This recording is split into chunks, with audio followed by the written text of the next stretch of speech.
welcome back. This is the Kickoff FC show. This your boy, Right 2012, and that's your boy. You don't know, say the artist, yeah? From the yard, dan rumba. The girl them so somber. Show up in the cucumber. What? Don't know. Yo, today we're trying to do something a little bit lighter, right? Obviously, you know we're talking everything Manchester United. But what we are talking about right now is some players that we want at Manchester United. So there are a lot of players that are linked to Manchester United right now. But I want to talk about a couple of them. Obviously, we know we need help in the forward department and we need help in defense. Because we're going to sell some players. It already came out that we're getting rid of 11 players. Either by letting them go as free agents or they're on the chopping block. The one that really gets me the most, and I'm going to start off with this in terms of players that we allegedly have on the block for sale. Okay. Aaron Wan-Bissaka, dog. What? Yeah, that's wild to me. To even think. So you go extend the loop and put Wan-Bissaka up for sale? To even think. What the man did in the last month alone earns him a spot on the squad. Starting. Not benching, starting. You know, for me. Easily. And you've heard from other attacking players and other players in the EPL, they all say Aaron Wan-Bissaka is the best one-on-one defender in the league. Yes, we all know about his as a liability going forward, but right. I think Ten Hag is working on that because if you watch the last couple of games, I see Aaron Wan-Bissaka in the middle, out on the wing. Yes. He's running forward, so he's making movements and making runs in the box and all that. Ten Hag is trying to use him in different ways, similar to how Klopp is using Trent Alexander as a midfielder. But even so, alright, fair enough. Wan-Bissaka doesn't have the same talent level offensively as Trent Alexander. Right. We get that. But at least he's being creative with him to try to put him in more offensive positions so he can contribute to the team. I don't expect you to be Trent Alexander going forward, but I expect you to contribute. That's all we want. At least hit the target when you get the ball in the box. Or make a pass, a square, something. Defensively, we ain't questioning you, man. He's great at marking. He's great speed. We all know that. You think you're open, but you're not. You're really not. He's incredible at tackling, and like I said before, in the league, everybody recognizes him as the best one-on-one defender in the league. How many people he shut down? A whole bunch.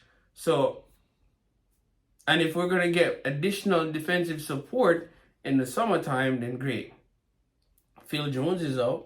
I'm shocked he was even still with the team. Free. But I will say this. I'm not going to disrespect Phil Jones because you held it down at ManU for a very long time. So, servant of the club for sure. Credit to you, Phil Jones, on a really great career. We appreciate everything that you did for us for Manchester United. Time to go. Pack your shit. Time to go. Time to pack your shit. Time to go. We appreciate time to go. Let's get it. This is a business, and we're in the business of players playing. And you haven't played in eons, and you just have make money. Nothing against your bag. Nothing against you getting your money. Get your money, but elsewhere. Yeah, time to go. And I'm sure Phil Jones is going to get signed by somebody because I'm sure he still has a lot left in the tank. I doubt credit to him. I mean, somebody going to sign him. I'm pretty sure. Even if it's Wexham, somebody going to sign him. I'm pretty sure. Somebody going to sign him. So, and then there's a bunch of other players at ManU that Elanga needs to go either on loan or sale. Him needs I don't see no improvement in Elanga. Yeah, he needs to go, and there are a couple other players that are there. I'm surprised he's even still at the club. He's on loan. Yeah. So whenever he comes back, they said he's up on a chopping box for sale as well too. So he's gonna go. Now bring in Diallo. Diallo is coming back to the team. Come on. So let's see what he's gonna bring back to the team. He had a great season at Sunderland. Let's not fumble this nigga. Please. We fumbled Zaha. We fumbled the guy with at Juventus. What name again? Pogba. We fumbled that bag. Because we sell him and then try to buy him back, see if it could work. Oh my God. Let's not fumble Diallo, please. Yep. And then outside of that, there are some other players. We're going to talk about the players that are linked to Manchester United real quick as well. So I'm just going to throw some names out there and let's see what we think about them in regards to it. obviously the biggest one on the block that everybody been talking about is Harry Kane. Right? Now, my thoughts are, Harry Kane, it's going to be hard to sign Harry Kane because we all know what Daniel Levy is about. They have a history of that. They're hard to negotiate with, and Daniel Levy is not going to want to sell Harry Kane to a competitor. Maybe overseas, but I don't see Harry Kane going overseas unless it's to a team like Real Madrid, Barcelona, or something like that. And in which case, they have Benzema and Lewandowski. So I don't know how that's going to work out. And maybe the guy just wants to stay at Tottenham and be mediocre. I don't know. Maybe he wants to be a club legend. So we don't know. But in my mind, Harry Kane is 30 years old and he's going to be a free agent after next season. So that's why we're thinking we can get him on the low. But like I said, if we know Daniel Levy, he's going to want like 100 mil for Harry Kane. At least. And in my opinion, ain't no way I'm paying $100 million for Harry Kane at 30 years old, especially when he's going to be a free agent the following year. I'll wait. And I get it. Everybody's going to say it's going to be like the Van Persie effect. Yes, and I agree 100%. I think if Harry Kane come to ManU, we're going to improve exponentially. Goals. Yeah, he's coming with goals for sure. 20 plus goals. I sure. guarantee, and probably help us to win. But at $100 million for, I don't know, man. I'm not paying that for a player that's about to be a free agent and 30-something years old. That's my take. Yeah, we definitely should try to buy him. Yeah, he's a quality striker. He knows how to find the net, and when he runs short for the ball, he has a great pass. And Rashford gonna be steaming down the wing. He's gonna be like the substitute for Son. So Rashford gonna be, and they play an England team already together, so there's some chemistry there already. So they can build on that. So you never know. But the 100 mil, absolutely not. He's gonna be overpriced at that point. We know you're coming from a losing culture, so we're gonna have to do a lot of work fit you in to this system. And 100 mil is overpriced. But 75, I don't know. I'll pull the trigger on 75. Maybe 75 I'll pull the trigger on. But even then, my thing is I'd negotiate for like 60. Man, Mane went from Liverpool last season for 30 mil to Bayern. True. The only reason, and he went overseas. And I'm like, if Harry Kane leave Tottenham and go to like Real Madrid ain't paying no 100 mil. No. That's not happening now. They're not even paying 75. But I'm just saying they're not paying that. If another EPL team was trying to buy money, I think he would have went for 30 But you million. know how the man them deal with United, my youth. Exactly, that's the point I'm getting to. United want to buy a player? 100,000. Yeah. And then we back out the deal and we don't buy, and then you hear him sell for 50,000 a week after that to another some team. next side we're not even business with. Because all they see when they hear Man United is dollar signs. Yes, for some reason they think we have the most money for spending. That is why we need a key negotiator to break that trend. Because people don't need to think that Manchester United have all this money and we can do this. Look at City be getting deals, and we all know City got money. We all know. But even when I was looking on their depth chart and the prices and how much they paid for players, they ain't paid that much money for people. So you think we could steal Gundogan from them? Hell no. He ain't leaving for none. Well, that's never going to happen. That's never going to happen. Jorginho left. City will lose a couple players, but nobody critical to the team. They're going to probably lose Bernardo Silva, and maybe one other player, but that's it. One other key player on the team. And Pep is going to bring in at least 2-3 more to replace them. And I'm sure he already has his eyes on who he wants. So they're going to bring in some players, and the ones that want to leave, they're going to let them go. Because he's done that over the years. Sane, Cancelo, Sterling, you name it. Yaya, a whole bunch of people left. And he replaced them. He found ways to replace them and gradually bring them in without dropping off in quality of the team and how they play on the field. So, hence, 3 years in a row. So, man knows what he's doing. But anyway, moving right along. Next name I go put on the list is Osimhen. Now, that's a player I'll pay for. But Napoli done already said we're not interested in selling him. I don't. And if I wonder why. they're like there's no price tag, so he gonna cost at least 120 if they sell him. That's a lot of money, man. Yeah, I don't think he's going nowhere next season. They won the championship. I know he wants to play in the EPL. Who doesn't? Who doesn't? It's the And greatest league in the world. He said he wants to play in the EPL for one of the bigger clubs in the EPL. But He's already publicly said that. He's gonna do at least one more season with them. Or at least half a season. If they start out rocky and like they mid-table or some crazy thing, he might go in the January window. But I don't think he's going nowhere this summer.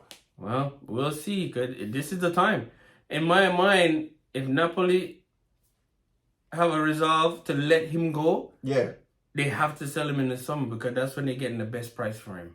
Because if they wait till the winter window, it's not going to be the same amount of money. I don't think so personally, at least. Yeah, that's what I was saying.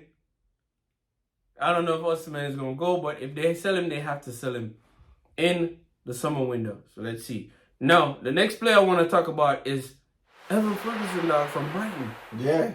That kid looks special. In my mind, I'm like, we have to sign this guy. He reminds me of Greenwood. You have to sign him immediately. 18-year-old? Yes. Sign him. Bring him to Manchester United immediately. Put him with Ten Hag? What? Put him, and we get some reinforcements in the midfield that can pass the ball and get him some passes.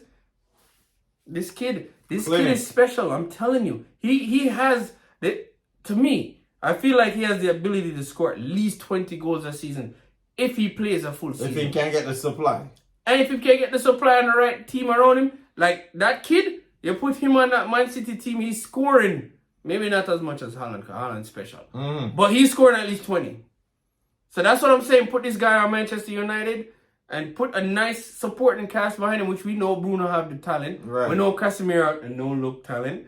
And we also know that Eriksen has the talent. And we know we're going to bring in reinforcements in the summer. So, that being said, Evan Ferguson is high on my list of players that I want to see at Manchester United. ASAP. And we know Brighton don't afraid for sell. They already said they're going to sell some players. You know Mitoma gone. McAllister already almost signed with Liverpool. They said that's like in the final stages of negotiation. Calcedo is going to go to Chelsea or Arsenal. And so that's at least 3-4 players that Brighton they're like, okay, we know we're going to lose some players, but we'll bring in some. Their recruiting, though, is off the chain. So off the they'll chain. find people. But who do you say sell or keep? Greenwood. Sell or keep? That is the question of the season. That's a very difficult question. And here's the reason why I said that, right? So, Greenwood, even though acquitted, and not found guilty of anything, he's still with the mother of his child. And they still have a relationship together. The alleged victim in the whole process. The victim in this entire process, right? Clearly, something happened, right? We don't know. We don't know all the evidence, all the facts, but it's clear as day that something happened, right?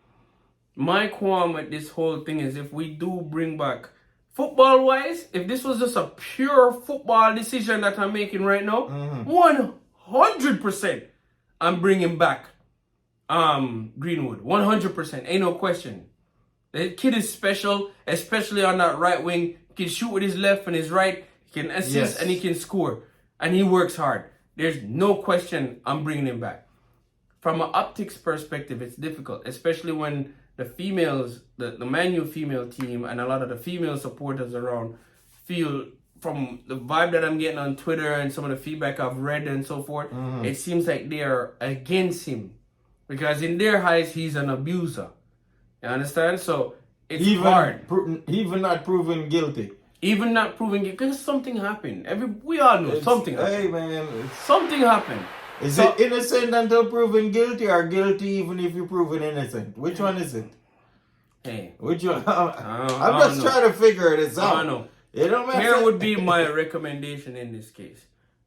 Manu can get a feel for what it would be like to try to bring him back. However, I feel like he would need to do some damage control.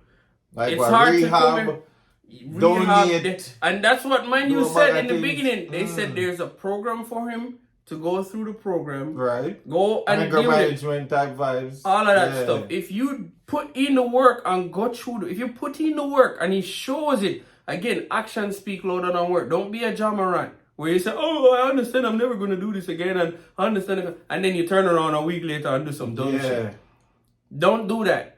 If you say your actions are going to speak louder than your work, if you put in the work, bro. Put in the work, and people see your actions. Deal with the backlash. Face everything head first. And then you come back, then you know you are not just prepared to deal with what's coming with that, but that you've made the relevant steps to get there. Like, you see, like how when Michael Vick with the whole dog thing, he went and he met with Peter and all the dog. He's in a room with a bunch of people that can't stand him, that hate him almost. And he took it. You know, like took it. He just took it. Yeah, I'm not trying to. The difference is he was proven guilty. Greenwood ain't proven guilty on nothing. Oh, that's a good point. You understand? I get. So he's not guilty in the court, right? But in the eyes, again, I'm not accusing. This is allegedly, but the feel that I'm getting from what I've read in articles online and also on Twitter and so forth is that a lot of the females are not really that thrilled about. They're not gonna be. Him coming back. No matter where he plays, they're not gonna be thrilled.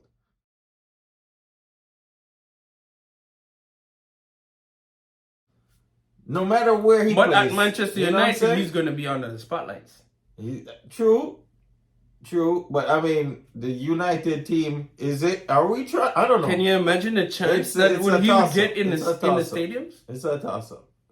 Can you imagine the chance that would be in the opposing stadiums all the time for him? Damn. Yeah. And the signs and the banners and all that stuff. That's why I said he would have to put in the work and see. Yeah, man. Off the field. He put in that work, and then Manchester and Ten Hag can slightly ease you back in and get a feel for it and see how things go. And then you go from there, see it work out. If it doesn't work out, then there's the winter window. I would have said, okay, cool. We see who is interested in you, but I know for a fact, from what I read online too, other teams are interested in him. You just aren't ready to. Interested in his talent. Off the field issues is off the field issues. If solely focusing on football, he's a #1 draft pick, man. Easy. That's why I said if it's just a pure football decision, yes. Since if it's a business overall decision, that's a tough one. I don't know. But yeah, there's a bunch more players that we want to talk about in upcoming videos as well. That we're gonna talk a lot about, like Neymar being linked to Manchester United. That's a huge one. Another circusy thing coming to town if that Rice happens. and peas linked to Man United. Man, shut up.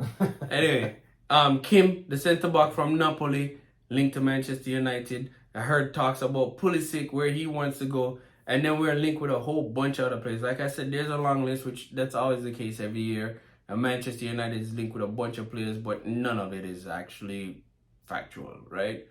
But we know a couple of them we're definitely interested in some players. So we're going to keep talking about them, especially in the offseason, and see what else we can go through. But for now, this is the upcoming match. After that, we're going to dive into the FA Cup final. Can we break that treble? Tune in. We'll talk about it. But for now, this is your boy, Ride 2012, and that's your boy. And Rumba.